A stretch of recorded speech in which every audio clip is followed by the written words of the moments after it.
আসসালামু আলাইকুম। আজকে আমি সম্পূর্ণ নতুন একটা রেসিপি আপনাদের সঙ্গে শেয়ার করব। আজকে আমি পাউরুটি আর দুধ দিয়ে ভীষণ মজার একটা ডেজার্ট আইটেম তৈরি করে দেখাবো। এর আগে পাউরুটি দিয়ে হাঁড়ি ভাঙা মিষ্টি শেয়ার করেছিলাম।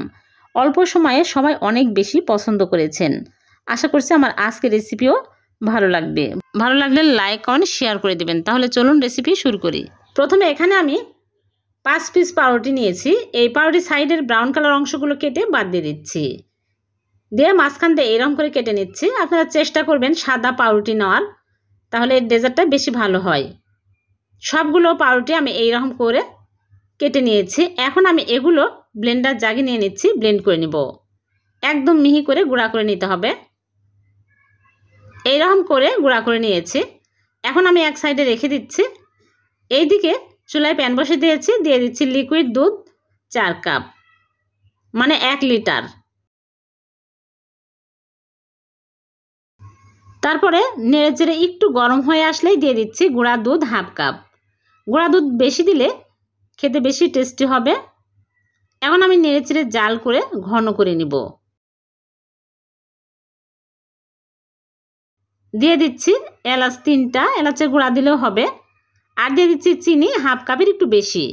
চিনি কমিয়ে বাড়িয়ে অ্যাড করতে পারবেন। চিনির পরিবর্তে আপনারা চাইলে কনডেন্স মিল্কও দিতে পারবেন। আর দিয়ে দিচ্ছি নারিকেলের গুঁড়া 1/4 কাপ, নারিকেল গুঁড়া দিলেও হবে। এখন আমি নেড়েচেড়ে ঘন করে নিব। অনবরত নেড়েচেড়ে নিতে হবে, তাছাড়া কিন্তু তলায় লেগে যাবে।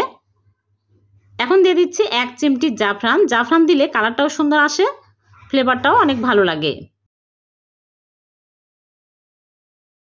অনেকটাই ঘন হয়ে আসছে। এখন আমি পাউরুটির গুঁড়াগুলো দিয়ে দিচ্ছি। এক হাতে দিব আর এক হাতে নেড়েচেড়ে নিব।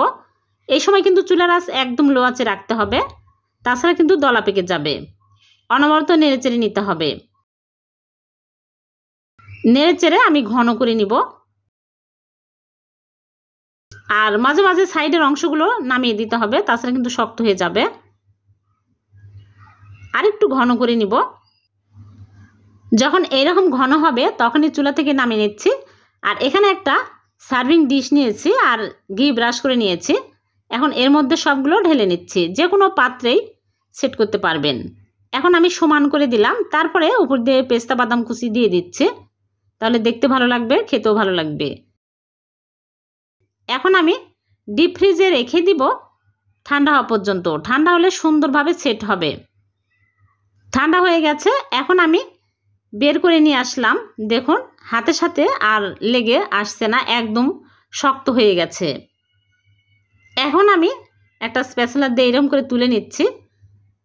নিচে ঘি দেওয়ার কারণে কিন্তু খুব সহজে উঠে আসছে। এখন প্লেটের মধ্যে নিয়ে নিচ্ছি। নিয়ে আমি একটা নাইফ দিয়ে এইরকম করে কেটে নিচ্ছি। যে কোনো রকমেরই করে কেটে নিতে পারবেন। হয়ে গেল ভীষণ মজার পাউরুটি আর দুধ দিয়ে মুখে লেগে থাকার মতো একটা ডেজার্ট। খুবই মজার। দেখুন কতটা লোভনীয় হয়েছে। বাড়িতে একবার হলে ট্রাই করে দেখবেন, অনেক সুস্বাদু হয়। যে কেউ কিন্তু বানিয়ে নিতে পারবেন। এতটাই সহজ বানানো, শুধু দুধ আর পাউরুটি থাকলেই কিন্তু এই ডেজার্ট তৈরি করা যায়। এতটাই মজার হয়। একটা আমি কেটে দেখাচ্ছি কতটা নরম তুলতুলে, মুখে দেওয়ার সাথে সাথেই মিলিয়ে যাবে। আর এগুলো আপনারা খেয়ে তারপরে আবারও ডিপ ফ্রিজে রেখে দিবেন, তাছাড়া কিন্তু বাইরে রাখলে গলে যাবে। যদি ভালো লেগে থাকে প্লিজ লাইক কমেন্ট শেয়ার করে দিবেন। আর এরকম নতুন নতুন রেসিপি পেতে চ্যানেলটিকে সাবস্ক্রাইব করে চ্যানেলের সাথে থাকবেন। পেজ থেকে দেখে থাকলে পেজটিকে ফলো দিয়ে রাখবেন। আবারও দেখা হবে এরকম নতুন কোনো রেসিপিতে। সে পর্যন্ত ভালো থাকবেন। আল্লাহ হাফেজ।